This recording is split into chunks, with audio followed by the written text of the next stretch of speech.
London has always been a beacon for professionals, artists and adventurers alike, and for us Aussies, we all dream of living and working in London at least once in our lifetime.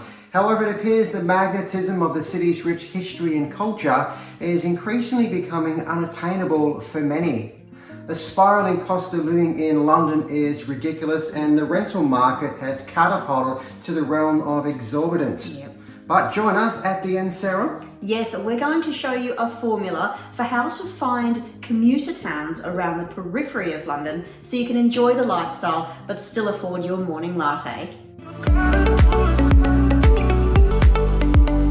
If you've been on our channel before, you'll know that we've lived in London 3 times. Well, we've lived in the UK now 3 times. The first 2 times we lived in London and we returned to the UK after COVID lockdown in the world. We returned here in February this year, that's 2023.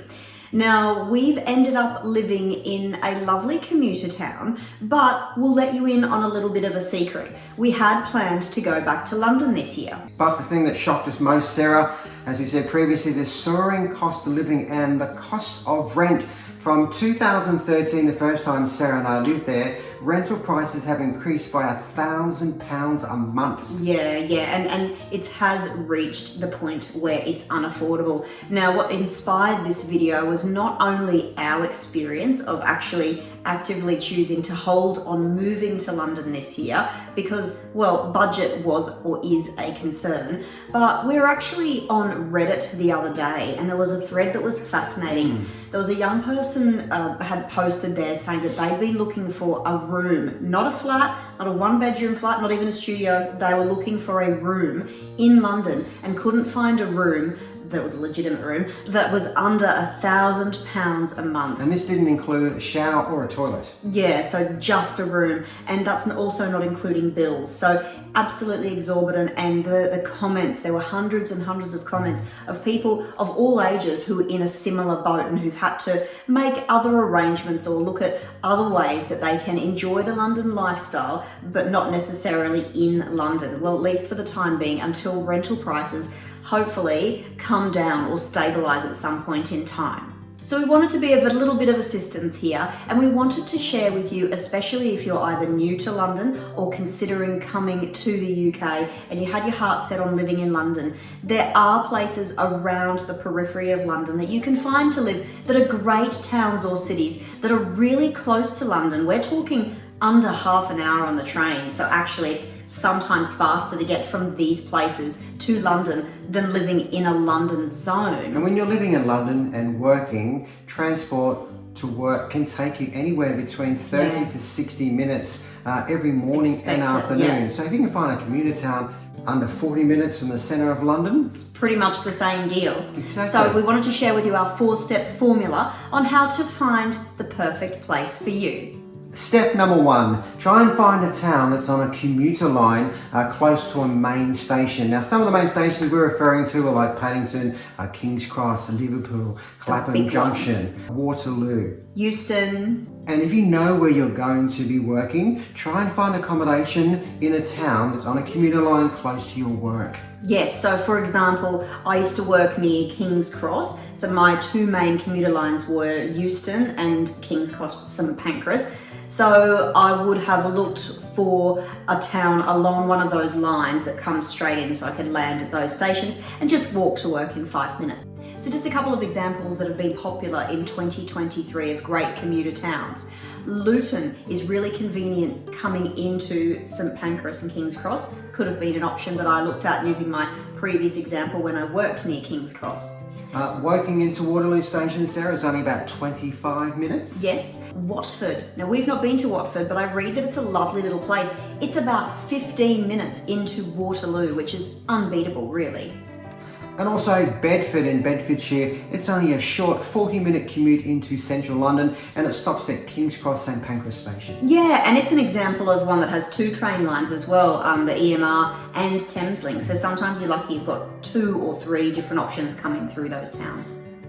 So step 2, once you've identified a few options for yourself coming into the train station or the main line that interests you, start to do some research on those towns or cities. So find out what sort of amenities they have. Do they have available flats to rent near the train station? Are they walkable? Do they have all the things that matter to you? So when you say matter to you, so you're meaning things that you had back from which country that you came from, so things that you find important of value, like the gym, parks, and just shops, I guess not even from your home, but what matters to you. Maybe you're a digital nomad and you're stopping in London for a while or the UK for a while. What sort of things in general matter to you? So for us, it's walkable, it's got to have great transport links very near to us. Sarah insists on joining a running club. Yeah, no, that's him. Supermarkets, and obviously for us, we've got a little dog sleeping behind us here. For us now, but we always loved parks, so we like to have a proper park or a nice place to walk nearby. So look at your options and look at what amenities are available and do they fit with what matters to you. Now, a great place to start too in your research, obviously Google, start there. YouTube has plenty of reviews on towns all around the world, of course, and especially in England. And of course, take to Facebook groups. You know, there's a great one, so using us, we're Australian. As an example, there's an Aussies in London Facebook group that has loads of people in there. It's a great resource. Yeah, for filled with information and advice.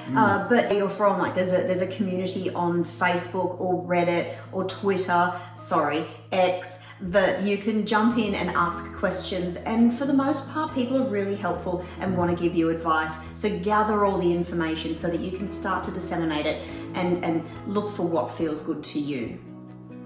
Step 3, once you've found where you'd like to live, make sure you analyse and compare the prices of what the cost would be per calendar month in London to the destination that you're choosing to live in. So we jump onto it, Rightmove, Zoopla. That's a great way to compare prices. Yeah, so they're like our rental portals here, but Yeah. there's a few different options.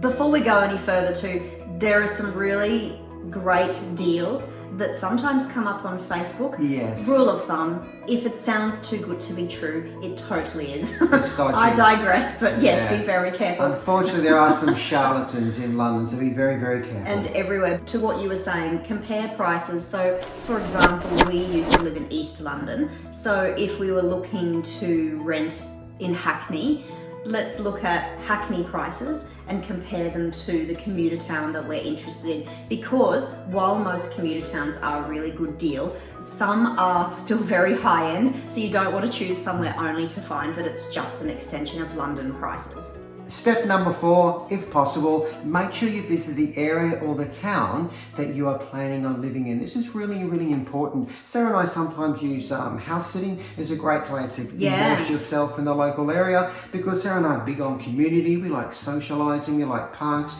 we like taking our little dog London out to meet people. So this is a great way for you to decide whether or not it's the lifestyle that you desire. Yeah, true. I mean, if it's not possible, maybe try and secure a shorter lease if you're having to choose somewhere sight unseen. But totally, I agree with you. If you can visit the place or live there or stay there for a little while just to get a feel for the vibe and make sure it's you, definitely we would advocate for that as your last and important step. If you're lucky enough to have friends who are already living in London, maybe send them out to do a bit of an exploration of the area just to check it out. You get people working for you. Yeah.